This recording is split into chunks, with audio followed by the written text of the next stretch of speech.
Biografi Kiai Wahab Hasbullah. Kiai Wahab lahir di Jombang pada tanggal 31 Maret tahun 1888. Dia merupakan anak dari pasangan Kiai Haji Hasbullah Said, pengasuh Pondok Pesantren Tambak Beras, Jombang, Jawa Timur, dengan Nyai Latifah. Sejak kanak-kanak, Kiai Wahab dikenal kawan-kawan sebagai pemimpin dalam segala permainan. Beliau dididik ayahnya sendiri bagaimana cara hidup seorang santri. Dia diajak salat berjamaah dan sesekali dibangunkan malam hari untuk salat tahajud. Kemudian, Kiai Haji Hasbullah membimbingnya untuk menghafal juz, amma dan membaca Al-Quran dengan tartil dan fasih. Lalu, dia dididik mengenal kitab-kitab kuning, dari kitab yang paling kecil dan isinya diperlukan untuk amaliyah sehari-hari. Kemauan keras untuk menimba ilmu sebanyak-banyaknya tampak sejak masa kecil. Dia tekun dan sangat cerdas memahami berbagai ilmu yang dipelajarinya. Hingga berusia 13 tahun, Wahab diasuh langsung oleh ayahnya. Setelah bekal ilmunya dianggap cukup, Wahab merantau untuk menuntut ilmu. Dia pergi ke satu pesantren, lalu ke pesantren lainnya, termasuk ke pesantren Bangkalan, Madura, asuhan Syekh Khalil. Dia juga sempat nyantri di pesantren Mojosari, Nganjuk, dan Tebuireng. Abde Munim DZ dalam tulisan berjudul, Kiai Wahab Hasbullah, Pahlawan Tanpa Gelar, yang dimuat www.nu.or.id menyebutkan, Wahab belajar ke Makkah untuk belajar kepada ulama terkemuka dari dunia Islam, termasuk para ulama Jawa yang ada di Makkah, seperti Syekh Mahfudz Termas dan Syekh Ahmad Khotib dari Tanah Minang. Saat di Makkah, selain belajar agama, Kiai Wahab juga mempelajari perkembangan politik nasional dan internasional bersama aktivis dari seluruh dunia.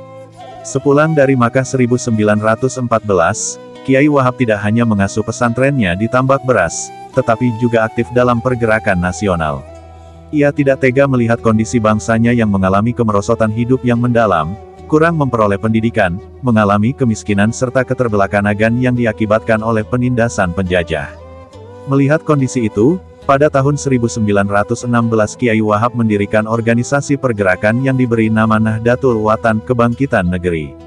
Organisasi ini bertujuan membangkitkan kesadaran rakyat Indonesia. Untuk memperkuat gerakannya itu, tahun 1918 Kiai Wahab mendirikan Nahdlatul Tujar, Kebangkitan Saudagar, sebagai pusat penggalangan dana bagi perjuangan pengembangan Islam dan kemerdekaan Indonesia. Kiai Hashim Asy'ari memimpin organisasi ini. Sementara, Kiai Wahab menjadi sekretaris dan bendaharanya. Salah seorang anggotanya adalah Kiai Bisri Syansuri, pendiri Pondok Pesantren Denanyar, Jombang. Mencermati perkembangan dunia yang semakin kompleks, pada tahun 1919, Kiai Wahab mendirikan Taswirul Afkar, Pergolakan Pemikiran. Dikutip dari Wikipedia, awalnya, kelompok ini mengadakan kegiatan dengan peserta yang terbatas. Tetapi, berkat prinsip kebebasan berpikir dan berpendapat yang diterapkan dan topik-topik yang dibicarakan mempunyai jangkauan kemasyarakatan yang luas, dalam waktu singkat kelompok ini menjadi sangat populer dan menarik perhatian kalangan pemuda. Banyak tokoh Islam dari berbagai kalangan bertemu dalam forum itu untuk memperdebatkan dan memecahkan permasalahan pelik yang dianggap penting. Taswirul Afkar tidak hanya menghimpun kaum ulama pesantren. Forum ini juga menjadi ajang komunikasi dan forum saling tukar informasi antar tokoh nasional sekaligus jembatan bagi komunikasi antara generasi muda dan generasi tua. Karena sifat rekrutmennya yang lebih mementingkan progresivitas berpikir dan bertindak, jelas pula kelompok diskusi ini juga menjadi forum pengadaran bagi kaum muda yang gandrung pada pemikiran keilmuan dan dunia politik. Kembali ke Wahab, selama masa pembentukan NU tahun 1926, Kiai yang juga mengidentifikasi diri sebagai penerus perjuangan Pangeran Diponegoro karena selalu mengenakan serban yang disebutnya sebagai serban Diponegoro ini, selalu tampil di depan.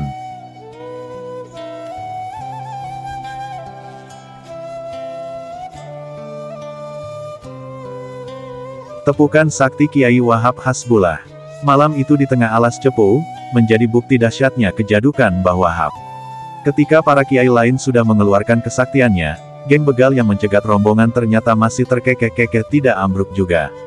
Tepatnya, saat para kiai yang dipimpin Mbah Yai Abbas Buntet sepakat melanjutkan perjalanan menuju Semarang dalam rangka menghadiri pertemuan ulama NU meski waktu sudah beranjak malam.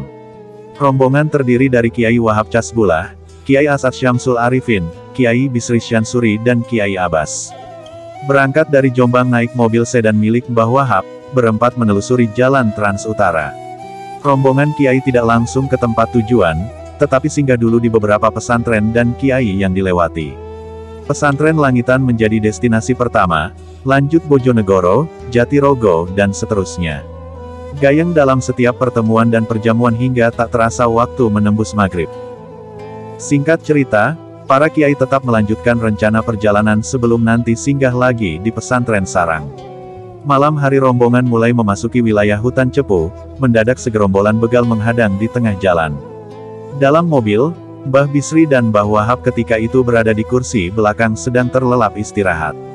Melihat gerombolan mencegat, Kiai Asad turun mencoba menjelaskan. Rupanya negosiasi yang dilakukan Kiai Asad menemui jalan buntu, beberapa begal semakin beringas mengeluarkan senjata tajam. Kejadian begitu cepat, spontan jurus Kiai Asad sigap melawan. Sesekali ada begal yang terjungkal sementara yang lainnya lunglai terkapar. Kiai Abbas masih duduk tenang dalam mobil, di luar dugaan begal-begal yang terkapar bangkit dan yang terjungkal berdiri tegak kembali. Melihat gelagat begal mulai tak terkendali, Kiai Abbas turun tangan membantu Kiai Asad.